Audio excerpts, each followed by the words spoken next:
Unsure of your dream? Study abroad destination? Clear your doubts. Videsh Consult. Call 9676502888.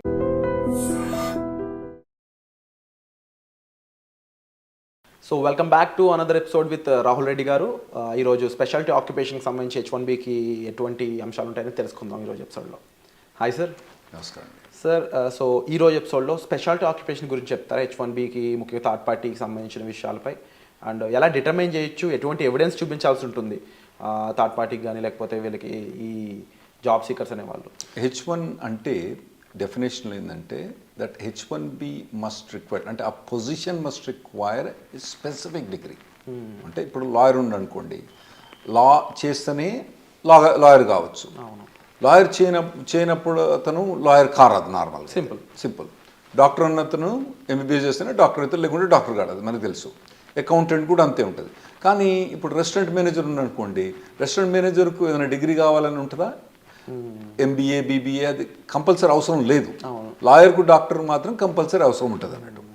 అయితే వీళ్ళు ఏం చేసిందంటే మొదలు ఇదివరకు H1Bస్ సాఫ్ట్వేర్ ప్రొఫెషనల్స్ బాగానే ఇచ్చేది అన్నట్టు.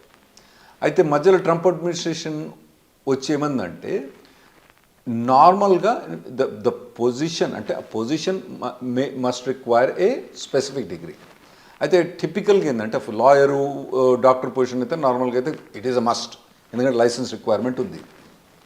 సాఫ్ట్వేర్ ప్రొఫెషన్కి వచ్చే మటుకు వాళ్ళు నార్మల్గా లేబర్ డిపార్ట్మెంట్ డెఫినేషన్ ఏంటంటే most of the software professions require specific computer science degree.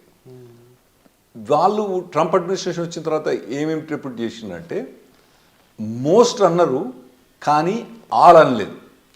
Every profession అనలేదు. సో వీళ్ళు deny the speciality occupation H1B deny చేసుకుని వచ్చినారు. సరే అప్పుడు కోర్టుకు పోయి ప్రతి కోర్టు కేసు పోయి అది పెద్ద అయ్యి చాలా అప్పుడు చెప్పాలంటే పెద్ద పెద్ద కన్సల్టింగ్ కంపెనీస్, అంటే I don't want to name the companies, పెద్ద కన్సల్టింగ్ కంపెనీ మనకు తెలుసు కదా, MNC అంటారు ఇక్కడ, పెద్ద కన్సల్టింగ్ కంపెనీ. వాళ్ళ పర్సంటేజ్ ఆఫ్ డినయల్ అప్పుడు 40% H1B డినయల్ అయ్యేది వాళ్ళకి. అంటే వాళ్ళు డినయల్ అయితే మళ్ళీ ఇక్కడికి వచ్చి పిల్లలందరూ ఇండియాకి వచ్చి మళ్ళీ వాళ్ళు H1B ఫైల్ చేసుకొని మళ్ళీ స్టాంప్ చేసుకొని వెనక్కి వచ్చేవాళ్ళు అన్నట్టు. అయితే ఇప్పుడు ఈ స్పెషాలిటీ ఆక్యుపేషన్లో ఏం చేసిందంటే they said normally required but does not have to కానీ కంపల్సరీ రిక్వైర్మెంట్ అవసరం లేదు స్పెషాలిటీ ఆక్యుపేషన్స్ అని. అంటే ఓవరాల్గా స్పెషాలిటీ ఆక్యుపేషన్స్ వచ్చే మటుకు ఒక H1B ప్రూవ్ చేయడానికి మాకు చాలా ఈజీ అయిపోయింది కంపారిటివ్లీ. రేపు ట్రంప్ అడ్మినిస్ట్రేషన్ వచ్చినా కూడా ఒకవేళ ఈ రెగ్యులేషన్స్ ఎట్నే స్టాండ్ అవుతే అతను H1B స్పెషాలిటీ ఆక్యుపేషన్ మీద డినై చేయడానికి కష్టమవుతుంది. అండ్ ముఖ్యంగా సార్ వీళ్ళు ఎవిడెన్స్ చూపించాల్సి ఉంటుంది కదా. అవునండి. అది ఎలా, అది యూస్ చేసి దాన్ని ఎలా డిటర్మైన్ చేస్తుంది అంటే ఇప్పుడు అందులో కూడా మనం త్రీ కేటగిరీస్ డివైడ్ చేయాలండి. ఒకటి ఏంటంటే ఎండ్ క్లయింట్ అంటే కోకోకోలా, వెండర్ అంటే నార్మల్గా మేము ఏంటంటే ఇంప్లిమెంటేషన్ పార్ట్నర్ కానీ వెండర్ కానీ డిలాయిట్, తర్వాత ABC కన్సల్టింగ్ కంపెనీస్. వీళ్ళ ముగ్గురికి వేరే స్టాండర్డ్స్ ఉన్నాయండి. ఎండ్ క్లయింట్ కోకోకోలా కనుకోండి, కోకోకోలా నార్మల్గా ఏం చెప్పేస్తుంది, మా దగ్గర నార్మల్గా అయితే సాఫ్ట్వేర్ ప్రొఫెషన్కు కంప్యూటర్ సైన్స్ డిగ్రీ కావాలని చెప్పేసి సరిపోద్ది. అక్కడ వాళ్ళు ఇంప్లిమెంటేషన్ పార్ట్నర్స్ వాళ్ళ కంపెనీ ఒక రిక్వైర్మెంట్సే ప్రూవ్ చేయాలి. ఓకే, ఇది ఇంప్లిమెంటేషన్ పార్ట్నర్. కోకోకోలాల ఏ రిక్వైర్మెంట్ ఉన్నా వాళ్ళకి అనవసరం. ఇంప్లిమెంటేషన్ పార్ట్నర్ రిక్వైర్మెంట్ మాత్రం ఒకవేళ గనక వాళ్ళ రిక్వైర్మెంట్ కనుక డిగ్రీ అయితే, నార్మల్ డిగ్రీ అయితే వాళ్ళకి H1B అప్రూవల్ అయిపోద్ది. ఇకొచ్చే మట్టుకు మన ఇండియన్ కన్సల్టింగ్ కంపెనీస్ చాలా మటుకు ఏవైతే ఉన్నాయో చిన్న కన్సల్టింగ్ కంపెనీస్ ఉన్నాయో వీళ్ళ రిక్వైర్మెంట్ కంప్లీట్గా మార్చేసిన రెగ్యులేషన్ తోటి. వాళ్ళు ఏమంటారంటే ఈ ABC కన్సల్టింగ్ కంపెనీల రిక్వైర్మెంట్ డిగ్రీ ఉన్నంత మాత్రాన సరిపోదు. ఈ రిక్వైర్మెంట్ అన్నది మీరు ఇతన్ని టెంపరీగా తీసుకుపోయి కోకోకోలా కంపెనీలో పెడుతుండ్రు కాబట్టి మీ రిక్వైర్మెంట్ కూడా స్పెసిఫిక్ డిగ్రీ కావాలి. మీ రిక్వైర్మెంటే కాకుండా కోకోకోలాలో పెట్టినప్పుడు కోకోకోలా కంపెనీ రిక్వైర్మెంట్ కూడా స్పెసిఫిక్ డిగ్రీ కావాలి అంటుండ్రు. ఓకే, దానికి ప్రూవ్ చేయాలంటే నార్మల్గా కోకోకోలా కనుక మనకు ఒక లెటర్ ఇచ్చింది అనుకోండి, దట్ నార్మల్గా ఈ పర్టికులర్ పొజిషన్ కనుక స్పెసిఫిక్ డిగ్రీ అవసరం ఉంటుంది, అంటే కంప్యూటర్ సైన్స్ డిగ్రీ అవసరం ఉంది అనుకుని ఒక లెటర్ ఇస్తే పర్వాలేదు. వాళ్ళు కనుక ఆ లెటర్ ఇయ్యలేదనుకోండి, అప్పుడు ఇక మనకు ఉన్నది రామాయణం, అప్పుడు కష్టమైంది రామాయణం. అయితే నార్మల్గా స్టేట్మెంట్ ఆఫ్ వర్క్ అని ఉంటుంది అన్నట్టు. ఈ కాంట్రాక్ట్స్, ఆ కాంట్రాక్ట్స్ వాటి అన్నిట్లా మనకి ఈ శ్రీనివాసరావు కావాలనే ఉంటుంది, కానీ ఆ శ్రీనివాసరావుకు degree bachelor science computer science degree లేని మేము తీసుకోము అని చెప్పి వాళ్ళు చెప్పరు. అంటే ఈ కాంట్రాక్ట్స్ కానీ అగ్రిమెంట్స్ కానీ ఎలా ఉంటాయి, ఏమేమి చూపించాల్సి ఉంటుంది ఇవన్నీ ఎవిడెన్స్ కింద థర్డ్ పార్టీ కాబట్టి? ఇది మొదటి నుంచి మాకు అలవాటే ఈ కాంట్రాక్ట్స్ చూపెట్టడం. సో ఇప్పుడు నార్మల్గా ఏం కాంట్రాక్ట్ చూస్తామంటే ఏబీసీ కన్సల్టింగ్ ఇంక్ కంపెనీ నుంచి తర్వాత మేమేం చేస్తామంటే ఈ మన డిలాయిట్ కన్సల్టింగ్ కంపెనీ కాంట్రాక్ట్స్ చూపెడతాం. అప్పుడప్పుడు ఏమడుగుతారంటే డిలాయిట్ నుంచి మాకు కోకోలా కంపెనీ కాంట్రాక్ట్ కూడా కావాలంటారు. వాడు డిలాయిట్ ఇయ్యాడు, ఆ ఇంప్లిమెంటేషన్ పార్ట్నర్ మాకు ఇయ్యాడు.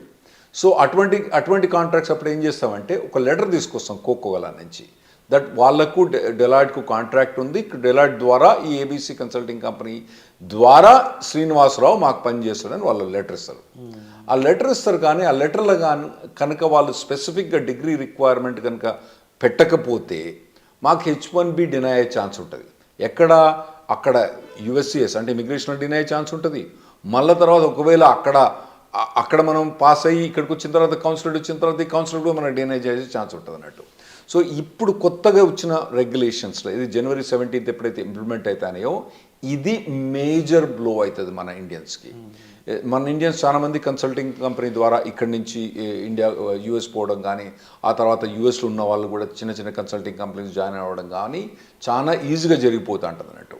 సో అది బాగా ఇప్పుడు వచ్చిన రెగ్యులేషన్ ప్రకారం డినయల్ అయ్యే ఛాన్స్ బాగుంటుంది. మళ్ళా ఇవన్నీ అయిన తర్వాత ఇప్పుడు వచ్చేది ఎవరు మనకు January 20th పెద్ద మొగుడే వస్తాడు. ట్రంప్ అడ్మినిస్ట్రేషన్ మనకేమైనా ఫేవరబుల్ ఇంప్లిమెంట్ చేస్తారా ఈ రెగ్యులేషన్? అసలే చేయడు.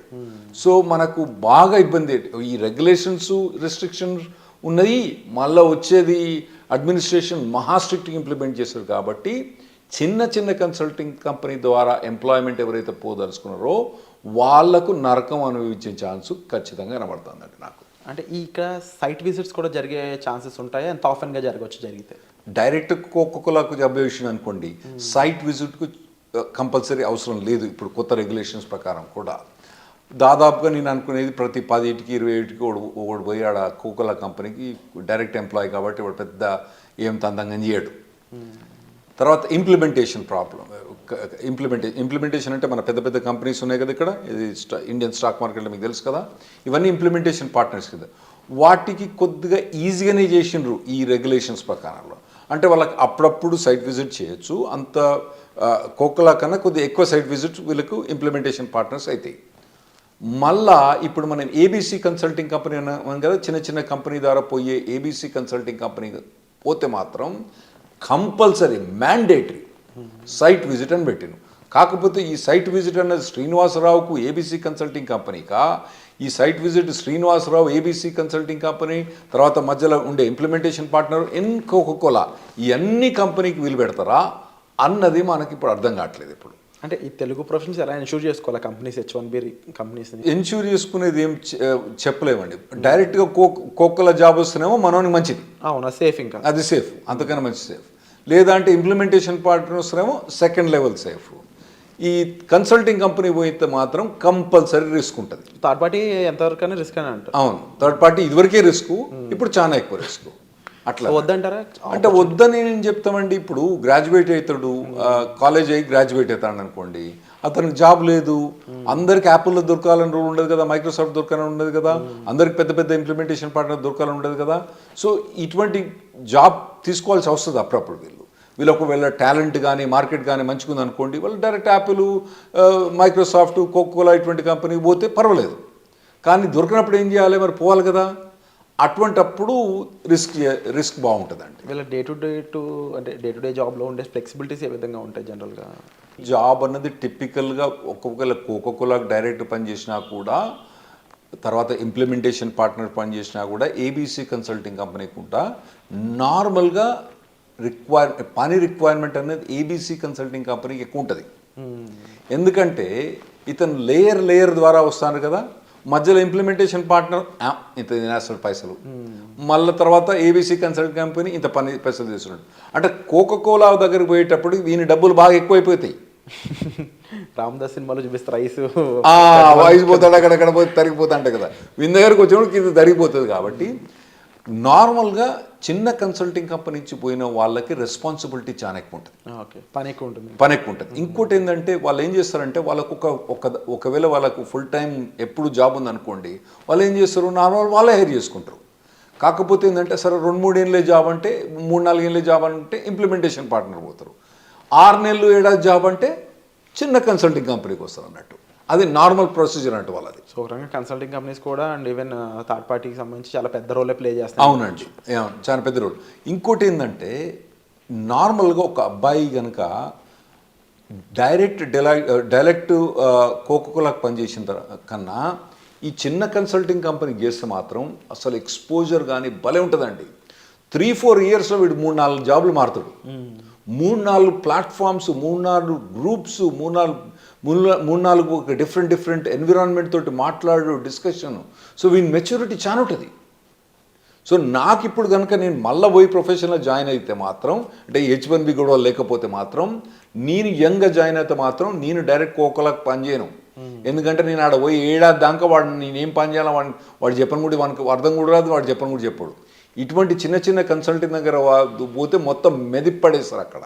సో యంగ్స్టర్స్కు అట్లా జాబ్ చేస్తున్న బెటర్, కానీ ఈ H1B గొడవలు చాలా ఇబ్బంది ఉంటాయి అట్లా. సో అండ్ దీనికి సంబంధించి ఇంకా ఎంత ఇన్ఫర్మేషన్ మనం తెలుసుకోవాల్సి ఉందండి. సో స్టే ట్యూన్, వచ్చే ఎపిసోడ్లో మరింత ఇన్ఫర్మేషన్ తెలుసుకుందాం రాహుల్ రెడ్డి గారి ద్వారా. సో ఈ ఎపిసోడ్ మీకు నచ్చినట్లయితే లైక్ చేయండి, షేర్ చేయండి, సబ్స్క్రైబ్ చేసుకోండి. And thank you so much for the information. Thanks అండి.